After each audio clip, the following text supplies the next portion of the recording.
Universe நேயர்களுக்கு எனது அன்பார்ந்த வணக்கத்தை தெரிவித்துக் கொள்கிறேன் தோழர்களே. புரட்சித் தலைவர் எம்ஜிஆர் அவர்களுடைய ஆளுமையை பற்றி நான் இப்போது பேசி வந்து கொண்டு இருக்கிறோம். இதற்கு அடுத்ததாக மிகப்பெரிய ஆளுமைகளாக இருக்கக்கூடிய தமிழர்களையும் தமிழர்கள் நிலத்தையும் பண்படுத்திய மிக முக்கியமான மனிதர்களையும் கலாச்சாரம் பண்பாடு ஆகியவற்றில் மிகப்பெரிய மாற்றத்தை கொண்டு வந்தவர்களின் மிக முக்கியமான செய்திகளை எல்லாம் நாம் பேசப் போகிறோம். அடுத்தடுத்த காணொளிகளில் நாம் பார்க்க போகிறோம்.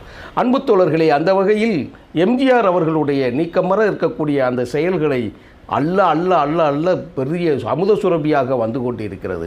அந்த வகையில் இருக்கக்கூடிய ஒரு முக்கியமான செய்திகளை நான் இங்கே பதிவு செய்ய காத்திருக்கிறேன் தோழர்களே.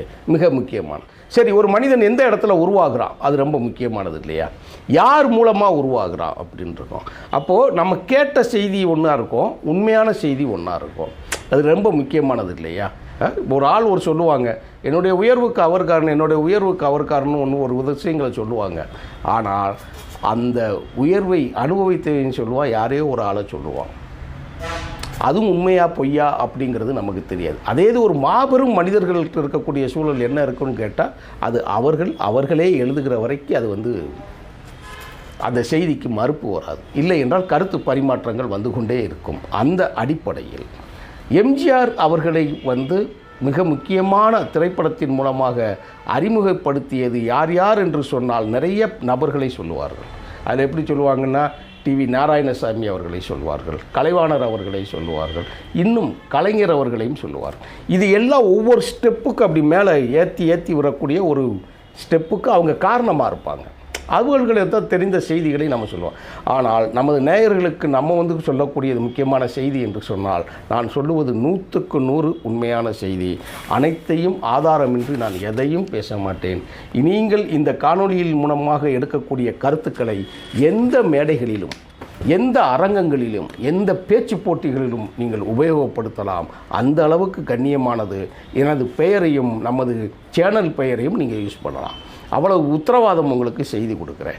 அந்த வகையில் சரி, எம்ஜிஆர் அவர்கள் முதலாக தன்னுடைய அண்ணன் எம்ஜி சக்கரபாணி அவர்களுடைய அன்றாடம் சாப்பாட்டிற்காக தன் தாயின் வறுமையை போக்குவதற்காக உழைத்து கொண்டிருக்கக்கூடிய நேரத்தில் சில நேரங்களில் நடிக்கிறதுக்கு வாய்ப்பு கிடைக்காது.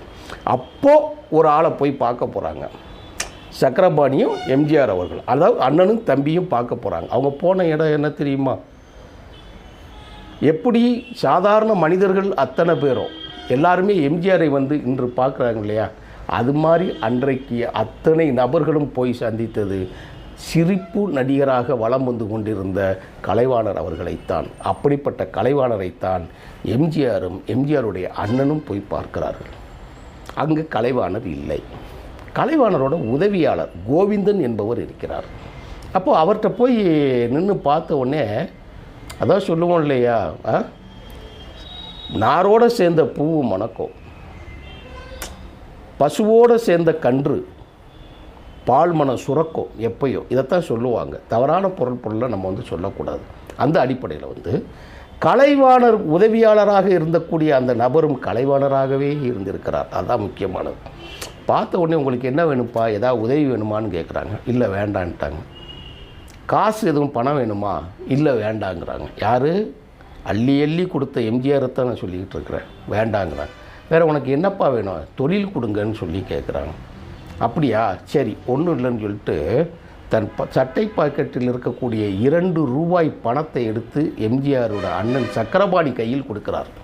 கொடுத்து விட்டு, நீ இதை உதவியாக நீ பெற வேண்டாம், கடனாக வைத்துக்கொள், நீ என்றைக்கு உனக்கு காசு வருதோ அந்த காசை என்கிட்ட கொடுத்துருன்னு சொல்கிறார். சரி என்று ஏற்றுக்கொண்டு அவருக்கு போய்விட்டார்கள். இப்போ இந்த இடத்துல தான் அடுத்த வரி அவர் எழுதுகிறாரு, கலைவாணருக்கு உதவியாளராக இருந்தவரும் உதவி செய்வதவராக இருக்கிறார். அதைத்தான் அவர் சொல்லிட்டு சொல்கிறார், தன் சட்டை கலைவாணர் காசை கொடுக்கல, தான் கையில் இருக்கக்கூடிய காசை கொடுக்காரு. அன்றைய 2 ரூபாய் மதிப்பு என்பது 2200 ரூபாயை தாண்டிய மதிப்புக்கு சமமான ஒரு பணம். அந்த பணத்தை கொடுத்துட்டு அவர் போயிட்டார். சரி, இது இதோட முடிஞ்சிச்சா? இப்போ இதில் ஒரு முக்கியமான செய்தி உங்களுக்கு நான் சொல்ல போகிறேன் பாருங்கள்.